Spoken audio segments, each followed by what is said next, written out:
Right, so I'd like to introduce Hamish. Thank you, Hamish, for jumping in at late notice to speak to us. You can see, Hamish, I'll let you introduce yourself and tell us what you've been up to.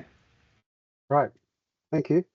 Yeah, Hamish Kendal, Natural Solutions, we're ecologists. I've got the website page up there, and that's the FlightWorks page, so there's a home page. You can have a look at, I don't know, the intro video and the story maps page and links to other stuff we've done with weeds and other things just there. Yeah, so, yeah, as it says there, and I think the intro bird, I've been using drones now for 10 years. Could just see them when they arrived. They were going to be amazing tools for ecologists, looking into these places where you can't get to in particular. So yeah, in that time I've done all sorts of things with them and dreamt up crazy ideas. Some of them work, some of them don't. But yeah, we've got a kind of a stable of things that we do now, which are kind of quite good methods for finding weeds. Particularly in wetlands, which are difficult places to get into, but they're open to the sky, so you can see from above, right? Forests, not so much, you know, you can't really see what's going on underneath the canopy, but you can see, you know, like vines that grow into the canopy and then flower. So yeah, most of our work has been with wetlands. What I'll do today, I'm going to cheat a little bit. I've got some pre-prepared videos from other talks, which I'll just put in front of you, just lots of ideas and examples of stuff we've done. And then we'll get round to the questions and we'll just try and answer as many of your questions as possible. So I've got that screen shared. I'll just drag something over there. So can you see this video with large areas on it? Just checking. Yep. Yeah, okay. Right. So this is one of the things that I guess we came around to pretty quickly, was that we needed to cover large areas and reach remote places with the drone. So the certification that we have allows us to fly beyond line of sight, and it just opens up our world to be able to cover large areas from a single flight base and get into remote places. And that's something that not actually many pilots have, drone pilots. And yeah, so I'll just run this video. Sorry, but can you hear that audio running?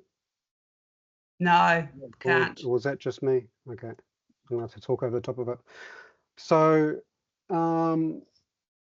yeah, so you can see we can get into places that are quite difficult to get into.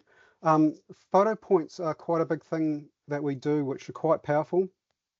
And even video, so this moving imagery but separated by a year is quite a powerful thing to put in front of people to show change. Here we've got an area just showing, like, a lot of what we do is on the left we grid search an area, and on the right we put waypoints where the weeds are. In this case it's pines on the Coromandel. So you can see on the left there's a lot of flying involved with that. That's about 600 hectares. And yeah, so that's, you know, an example of the video. We're flying over it and we can spot all the pines and mark them in GIS. Been using it for Kauri dieback. Obviously you can you can see that one's dead, and some other ones there aren't looking so good. I'm just working on a project with that now, and it's all a bit sad, but drones are providing a pretty good tool to have a look at the canopy. I'll just pause that. This is full motion video. I might talk about this a bit more, where the video on the left is actually projected onto your GIS mapping on the right, and so as you play the video it shows you where you are. It's quite a powerful tool that's come along. It's an example again of another wetland. We grid searched like that, and then we you know, found those points which were weeds, and some of them, you know, often you're not quite sure what you're looking at from the grid search. And so this is just showing all the free fly we did. So we grid searched, we spotted the weeds with waypoints, and then those waypoints we flew to them, and we flew down and checked them out, and then, you know, like said, yes, that is a weed, or no, it's not, or assigned what it is from there. So there's a lot of data going on here, and you need to be able to manage that on the way through. In this case, it was royal fern. Oh, sorry, that shot there. And in this case here, and it's royal fern again. And you can see it there, that slightly reddy colour. This is in autumn when it's showing itself in that colour. and quite often we use an orthomosaic so we'll fly the area of the orthomosaic. So we've got a current image, and so this is the orthomosaic of that dune stack area, and you can see the reddy colour of the royal fern there. This is Spartina in an estuary, again quite a large area, and we've ended up mapping it for the council. Yeah, and so you can see there's quite large areas, but there's also the little bits that we find as well. That's quite a large area. That's been there a long time. And here we go, full motion video again. And this doesn't work as well on a cliff situation, but it's just showing you on the left is a video, on the right is the map, and you're showing where we're flying at that point in time in the video, and marking a weed. So as we look at the video, we can zoom in, and then we can mark the position of it. I think this marks it here. So it's Daly's pine there on the cliffs and just out of Raglan. Oh, some other things other than weeds, just out of interest. Koi carp, we have got a monitoring method where we count fish in our square of the camera. And we're just coming to the season of looking for bitten nests, and you can see the power of the zoom on these drones is incredible these days, and combined with thermal, we can find something and then have a closer look at it while keeping our distance, from these threatened species, so we're not disturbing them as well. So you can see a nest there, thermal image on the left, and we can zoom in and identify what we're looking at on the right without getting too close. And just some beautiful shots of all the natural environments that we do work at. These are all powerful images, to include in your projects to show people what you're up to. So drones are always good for that. There's the team. Just get rid of that one. Chuck on another one just so we've got. I'll show you the. This is so a spray drone. I'm sure some of you will be interested in the idea of a spray drone. This is the video I put together of a job we did at National Park, and it involved mapping the area. It's not a big area, but it's quite inaccessible and dangerous to be in that wetland. And there's, so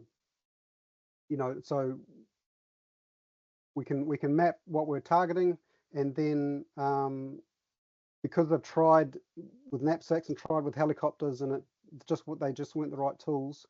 The drone turned out in this case to be just the right tool to go and then spot spray the few plants that were left that they couldn't get to. So that was the idea with the spray drone. We operated that for a few years, but I'm not operating anymore. I can talk more about that. But we designed this specifically to spot spray, not to carry big loads, but to carry a small load to a target, again to waypoints that we flew to, and then we drop down and we spray that target.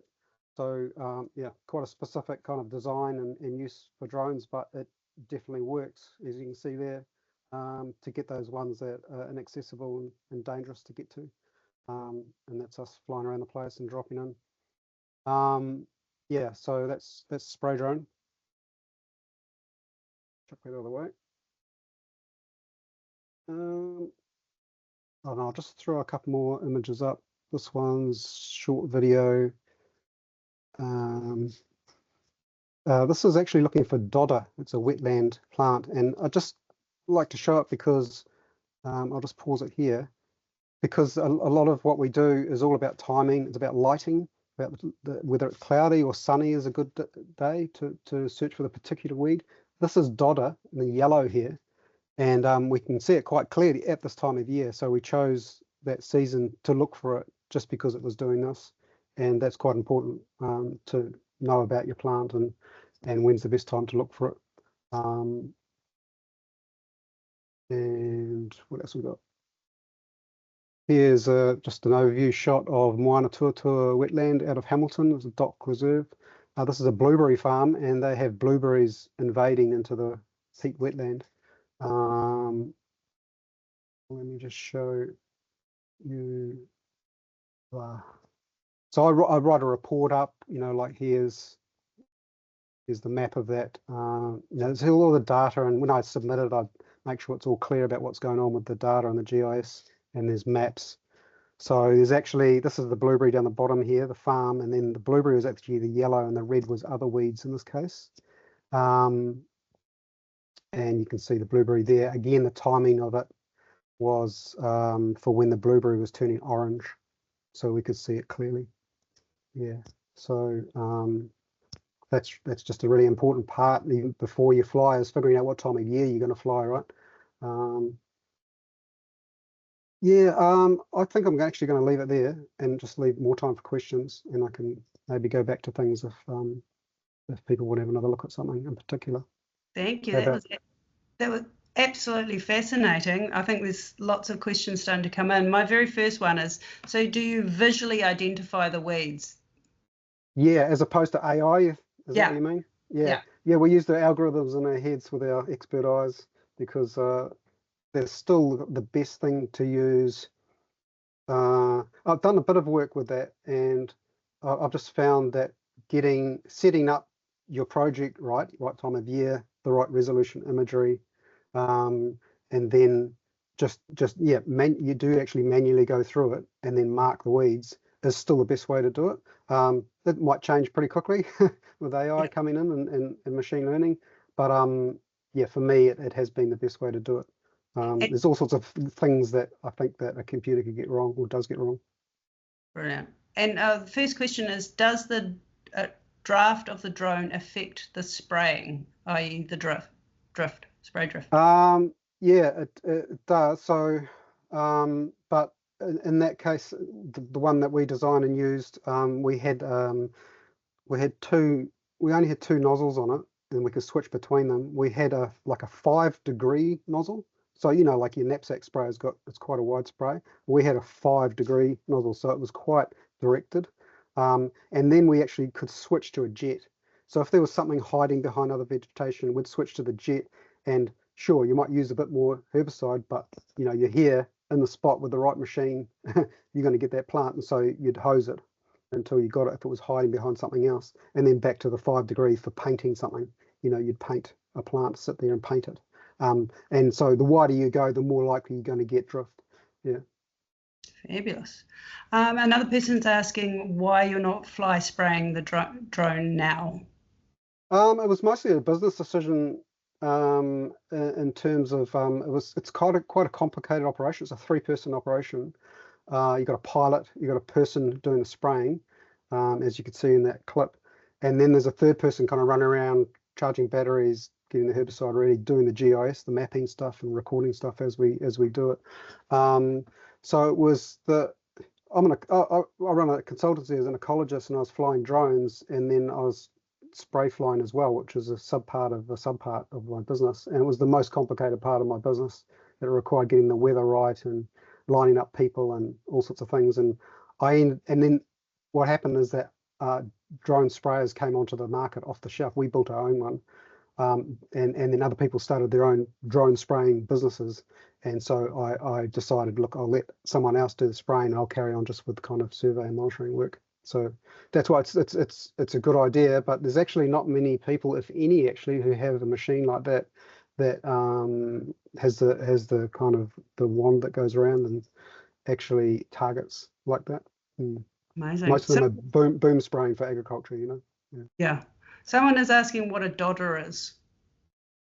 Dodder, someone else there got the botanical name for it. It was a little while ago. I can't remember what the name is. It's isn't it a parasitic plant? Yeah, anyway, sorry, don't have the answer. That's all right. And someone else wants you to spray to fly their 10-hectare property and generally to record locations of flowering old man's beard. They were asking for a cost, so I'll let them ring you separately. Yeah, you can see my email number there, I think. And choosing the time of year to spot species, how do you allow for seasonal changes in flowering and fruiting? Well, I mean, so every situation is different. So, I've got kind of like a suite of methods that I'll choose from depending on not only the plant, but the context that it's in. So it's not just about what the plant looks like, it's about what everything else looks like as well, and what else is flowering and might confuse. That was Darwin's barberry in the spray video, and that you can see it's quite like gorse, but it's a bit more orange than the yellow of gorse. It just comes to mind. You want every situation you want to kind of know what the plant is and what it does and the seasonality of it, and then what are the other things around it that might get you confused, because you want to get the timing just right for seeing your target only. Sorry, that's your 15 minutes up. That went so incredibly fast because it was absolutely fascinating. There's still a few questions, and some people answering what a dodder is, so that's great. Cuscuta. There you go. I remembered Cuscuta. Yeah, it's in the chat. So thank you so much. Honestly, I feel like we need to invite you back to talk some more because that was fascinating. Thank you very much. I'll hang around and might get a chance to chat some more, but we'll listen to the other speakers. Yeah. Brilliant. So all of you that want to speak more to Hamish, stick around at the end, and he's available to chat some more. Fabulous. Thank you so much. Next, we have Andy McKay covering the Wetland Project. Kia ora tātou, ko Andy McKay tokonga.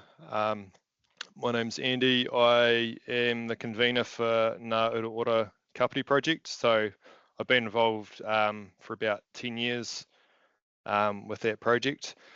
My day job, I'm an ecologist. I work for Kāpiti Coast District Council. So I do this during the week and then in the weekends too. So yeah, it's all encompassing. So Ngā Uruora Kāpiti Project started in 1997 in an effort to reverse coastal forest decline on the Kāpiti coast. It has since then sort of contracted a wee bit in scope, so really focusing on the Waikākāriki escarpment between Waikākāriki and Pukerua Bay. So the old highway that used to run from the Kāpiti coast down to Wellington. And so we've there's a block of land that's just south of Waikākāriki, which is sandwiched between the old highway and the railway. And if you're on the train, you can sort of see this out the window. And we'd sort of looked at this for years and years and thought, somebody should really do something. And eventually the somebody ended up being us. So the sort of impetus for this was the council at the time put a track through to the start of the escarpment track. So that's sort of one of our main tourist attractions in Wellington region. And so the track was in, we already had some traps through there, but it just gave us really good access. And the trouble with the escarpment is that it's a very steep and quite at times dangerous place to move around on, and it's really hard to get older people and kids involved. So we sort of saw this as a bit of a stepping stone project that we could get a whole bunch of people involved, and it's easy to access, it's nice and flat, it's relatively safe. So that was how we sort of started. So we had our first working bee for the Waikākāriki Wetland Weed Whackers in August 2019. And the reason we called it a weed whacking group or a weeding group is because we had been involved with lots of other projects that were planting focused. And as we probably all know, you get lots of people turning out for planting, and then come spring, no one shows up for the weeding. So we're a weeding group that does planting and not the other way around. Brilliant. So this is the site. This is back in 2018, right when the council started doing track construction. So you can see it's just a real mess of everything. So I don't have an exhaustive list of weeds, but you can see in the photo, you've got brush bottle, you've got morning glory, lots of blackberry. In between here, there's Tradescantia everywhere. We've got climbing asparagus, celery weed in the wetlands, nasturtium, Cape ivy, German ivy, kikuyu, arum lily, monkey apple, and periwinkle. And I've definitely missed some of those. So this is 2018, and then fast forward to 2024, and you can see the Norfolk pine in the middle. That's kind of a good visual point, and I'll just switch back to there. So we've gone from basically head high weeds to Still plenty of weeds, but we've done lots of planting and a huge amount of control. So we meet once a month for 3 hours, and we have some additional help. Council does the track work, and we did receive some funding from the Wellington Community Trust a few years ago. So we had about 15k to pay contractors to help doing weed control as well and site prep. And this was directly after track construction. So you've got a small stream on the side there that comes from a seep that comes out from under the highway. And you can kind of see we're starting with a bit of a scorched earth on the sides of the track. So that's June 2018, and then shifting forwards to the weekend just been, just switching back and forth. This is our first working bee. Someone had been through before us, I'm not too sure, but this was Morning Glory that was climbing up into these very old Te Koka cabbage trees. These trees are pushing 100 years old now. We understand that they were planted in the early 1930s as part of the opening of the Centennial Highway. So there's some very large specimens in this area, so we're doing our best to look after them. This here is the Waikākāriki stream, which is what the area is named after. So if anyone remembers the big floods in 2003 in Waikākāriki, where there was a big mudslide over the highway and the railway, this is the stream. So it doesn't look like much, but yeah, it can definitely get a lot of flow in it. So again, there's lots of Morning Glory. There's all the brush wattle in the foreground that we've chopped down and started to pull out at the time. And so this is February 2020, and then we move forward to 2024. This image is in the wetland proper. So this is very much under about a foot of kikuyu. So we sort of uncovered that, and we've planted a whole bunch of carrots in this area. That was 2020, and then this is a year later in 21. This area here, this is 2020. This was, yeah, a huge, massive blackberry. So we sort of started this in chunks, and it's a slightly different angle, but shows the same area. So we've got a whole bunch of wetland species in there now, sort of base with Manuka, and then a bunch of diversity within that too. In terms of spray mixes, so we had our contractors that we used through funding that we had. So they've sort of done the majority of the spray work for us. As volunteers, we do cut and paste with gels, but we don't do too much spraying ourselves in this particular area. So we used a mix of metsulfuron and Tordine brush killer. So this was the general spray for blackberry, fennel, climbing dock, and broadleaf weeds. Results were good, but probably should have had another couple of applications before planting, but that was, we just sort of went ahead. And we used haloxyfop on kikuyu grass as well. In the southern area, we're using glyphosate in the wetland area for blackberry and things. We had to be really careful around the established Te Koka because we were concerned about potential herbicide runoff in the wet ground and getting sucked up by the established plants. So we put a 3 metre buffer around the trees, and we haven't had any issues, so that was good. And then we also used Grazon and Triclop, mainly focusing on blackberry and broadleaf, including Morning Glory. And we had 2 further applications there for regrowth. There's plenty of Tradescantia in the area that we have not targeted at all, but we have released in conjunction with Greater Wellington the yellow leaf rust for Tradescantia. So we're hopeful that that will sort of take hold in the next couple of years. And there's been some really good results in Otaki with that. So hoping that we can keep it going. So yeah, so that's that area is 2022, same area again, the weekend just been. anyone in Wellington may recognise Kerry on the left there. He's a serial volunteer. And I think he's been involved in most projects around the Wellington region the last couple of years. So that's 22. And again, in 2024.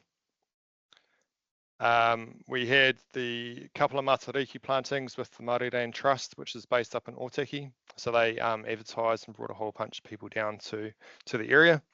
So that's 2022, and fast forward to the weekend just been.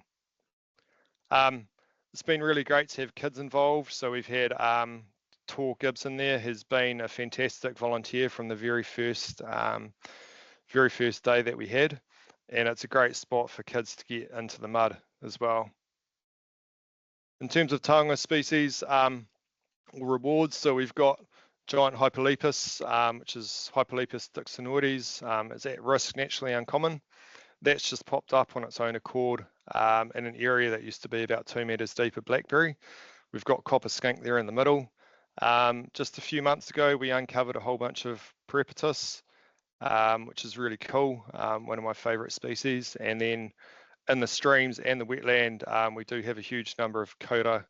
There's Inanga, there's Bullies, so it's really good to see that those species are already present, and the plants that we've put in will hopefully mean there's a much better food source and shelter for them as well. In terms of success, it is ongoing. We were lucky enough to host the part of the Forest and Bird Centenary last year. Captain Val Sanderson, who founded Forest and Bird, lived in Waikākāriki for a while. So we have named the pathway through this area as Sanderson's Way. And it was great to be able to showcase the area after a 4 years work to a much wider audience. So really great. And with the escarpment track, we get about 30,000 walkers walking through this area every year. If we had a fraction of that 30,000 coming to help on the weekends, it would be greatly appreciated. So yeah, but yeah, that's basically it for me. So happy to take questions. That was really impressive. You can see there's lots of claps and hearts and everything going up for you. There's a lot of questions about the herbicides. Was that something the contractor did, or do you want to talk to that? I can try and talk to that. I can copy and paste that into the chat if that's easier. Yeah, that would be brilliant. So yeah. And then there's someone asking about what funding did you access? Yeah, so we're pretty successful with self-funding, but for the Wellington Community Trust, we're part of a wider group called the Kāpiti Coast Biodiversity Project, and through them, they got almost 300 grand of funding a few years ago for a range of projects on the Kāpiti Coast. So we tapped into that. There was about $15,000 for contractors. And what that allowed us to do is really supercharge how much work we could get done. I think we'd planted the first 2 years, and then we'd pause because the weed burden is so high in this area that you basically need to really carefully manage what you plant, otherwise you lose it. So we're very mindful that just doing as much as we can manage, but having the contractors to come in and do the weed control on top of our monthly working days just means that we are probably, another 5 years ahead where we probably would have been without the contractors and the additional spraying. So yeah, it's a great tool to be able to have and to be able to utilise. Brilliant. And do you coordinate the contractors yourself so that it works in with your weeding, or is it separate? Yeah, so we do. I guess our contractor is also on our committee, so that's helpful. And they've got a long history of operating in this area. So yeah, they sort of got a really good handle on what they're doing. It's really just sort of making clear what we want to achieve, and basically leave them to make the choice on herbicide mix and the best thing to approach it. Fabulous. Someone was asking, was planting more enrichment or weed suppression, or a bit of both? We've done a bit of both. So, your standard sort of establishment mix, so lots of Kānuka, Mānuka, Five Finger, Karamu, Toi Toi, Harakeke.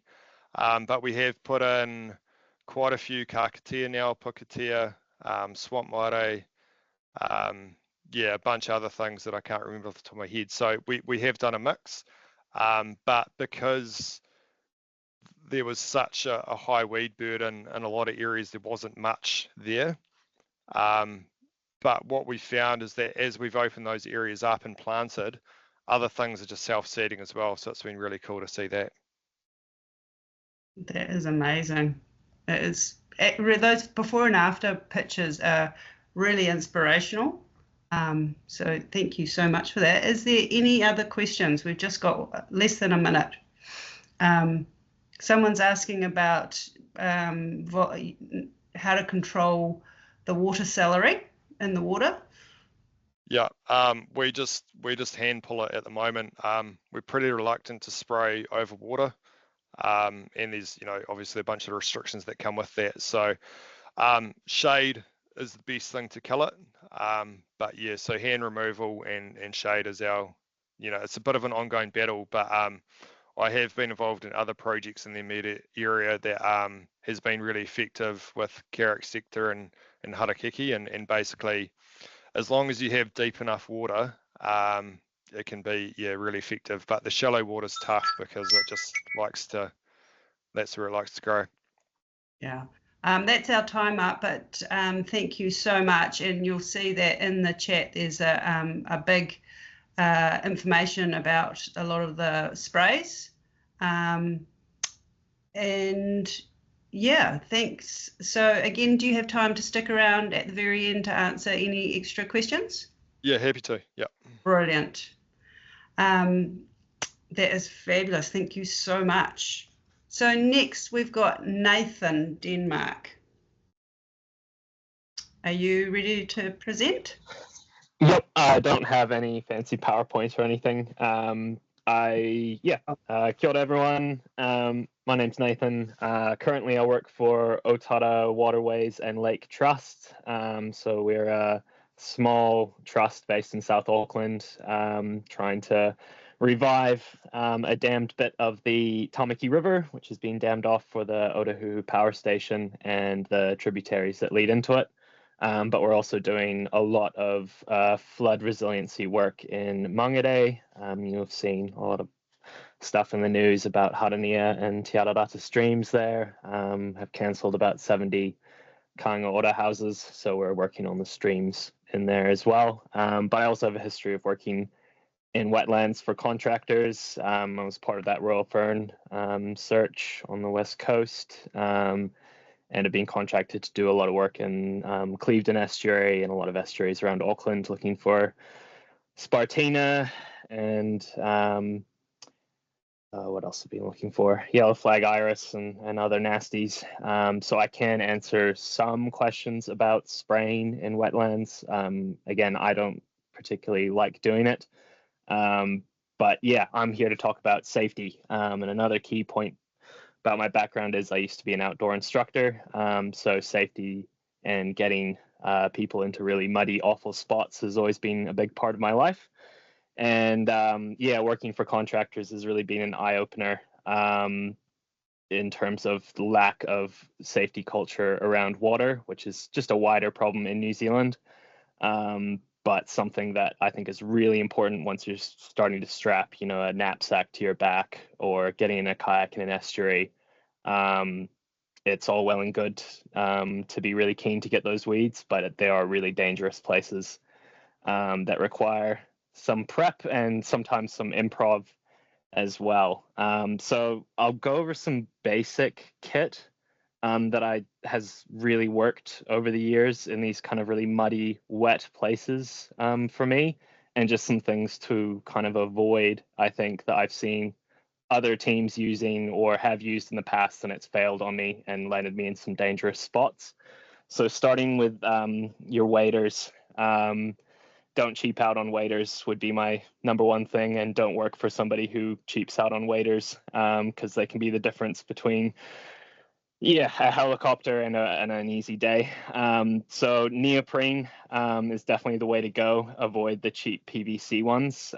You'll get stabbed by a root or something at some point, and they will poke a hole where you least want it. And neoprene is a lot easier to repair, and it's a lot tougher against a lot of the wood, especially mangroves, that you'll end up running into.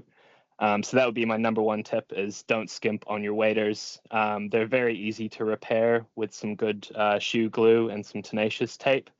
But you want to test your waders before you take them out again. Don't be sure of your repairs is a lesson that I have learned the hard way before. The other thing with waders is you need to know how to rescue swim yourself. If you fall in waders and your waders fill up with water, you are now strapped into something that is drowning you rather than a bit of safety kit. And I don't really like people using those pull PFDs over their waders for the similar reason of some of the places you can end up getting trapped. You could have stuff over top of you as well as being stuck. And having something that self-inflates, like the old airplane adage, don't inflate until you're clear, can cause more problems. So my thing would be, learn how to rescue swim. A lot of that is learning how to float and relax. Quicksand as a problem isn't really real. A lot of people I've seen just tend to panic and dig in. But if you relax and flop your way out, give up on dignity and staying clean, you'll always get yourself out of a mud hole. But this is also a reason why you never work in a wetland alone. And if you are going to split up, have vegetation between you, I always insist on teams carrying a good waterproof whistle. This is a Fox 40. You can get them from sporting goods stores. They're what referees use. They don't have a P. They work when they're wet. They're very hard to break. Don't skimp on a whistle either. They're like $8. Keep it around your neck, know what your whistle sounds like, and you'll always be there to help pull your friend out of the mud. But yeah, not panicking is the number one thing. You didn't go into the wetland to stay dry or clean, and you're probably not going to, so just get muddy and embrace it. Flop your way out. One tool we use when we're in really big estuaries with long mud flats before you can reach, say, Spartina beds, is those classic outdoor ed team building skis, we like to call them. So some long planks of wood with some big holes drilled through them and some long pieces of rope with knots tied. And as a team, you sort of walk them across the mud. It's very humiliating and slow, but we found it's actually the best, most portable solution to a very difficult problem of how do you get across the soft mud onto the hard pack. They're great because you can cut the ropes real long and you can just drag them around behind you if you need them somewhere else. So they're something that we've quite often tied to the back of our kayaks to get to spots with.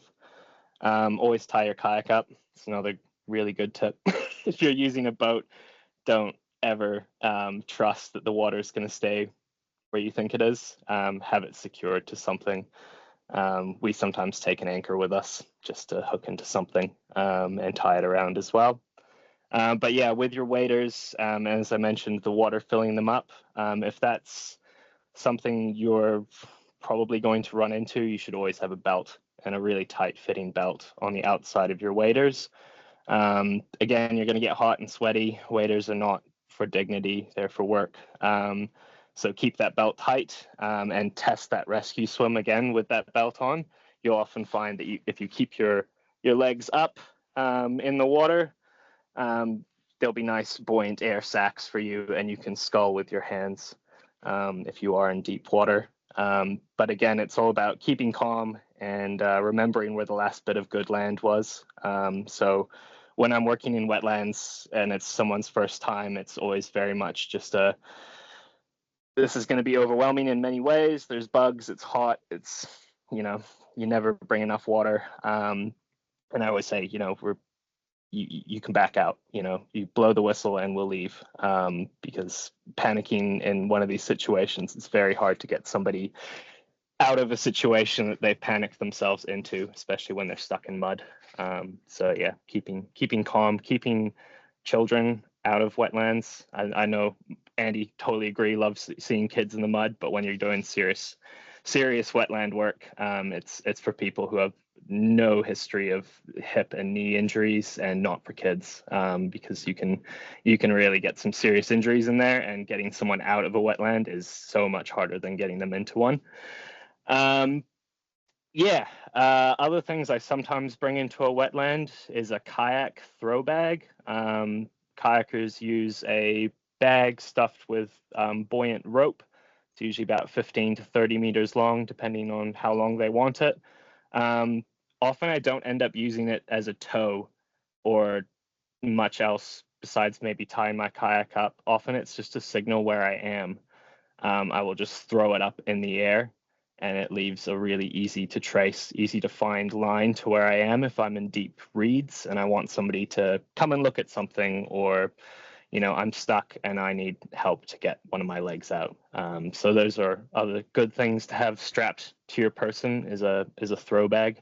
Very useful to have a piece of line when you're out there. And my other thing is just keep things light. I've worked for a lot of people over the years who have said, you're going out there with 10 to 15 liters of herbicide on your back. And I absolutely disagree. You're much better off finding more access points and going light than you are staying out there for a long time, because things change. You need to stay hydrated. And there's nothing worse than spending a long day in a wetland rather than coming in and out, which is often easier than you think it is if you spend some time sort of walking around the perimeter. And the same thing with chainsaws. I've done a couple projects going into wetlands to get willows. You don't need a big chainsaw for willows. Use an arborist top handle. They weigh about 2 kgs, and you only need to bring about 1 kg of fuel and oil with you. Bringing big tools into wetlands and streamways is very overrated and seldom useful. I would say the same with herbicides. If you can get away with using gels, if you know how much is in there, the more time you spend on recce before you actually get into the wetland, the better. So having that drone scan, getting onto high ground, doing anything that you can to have a better idea of how much you're dealing with is good. Starting to lose the plot a bit here, so I'll kind of stick around for questions. Brilliant. We're getting close to time. So the biggest question is, where in Auckland can we do water safety training and working with waders? I think you would have to bring your own waders, but if you go to the Wero Whitewater Park, they run river safety courses, and they have people trained there who can take you through all sorts of situations, and they're really good in that they can customize the course for different sort of volumes of water and speeds of water. So they definitely could do a deep water sloshy course for you. Brilliant, thank you. So just everyone is well aware that when you're working with volunteers, you need a health and safety plan. And so some of the things that Nathan's been talking about might be completely off the record. Oh, yeah. So if you're working with volunteers, often chainsaws and spraying is completely not to be used. But yeah, these tips are great. I haven't worked in wetlands, so I really appreciate them, especially things as simple as a whistle. It's great.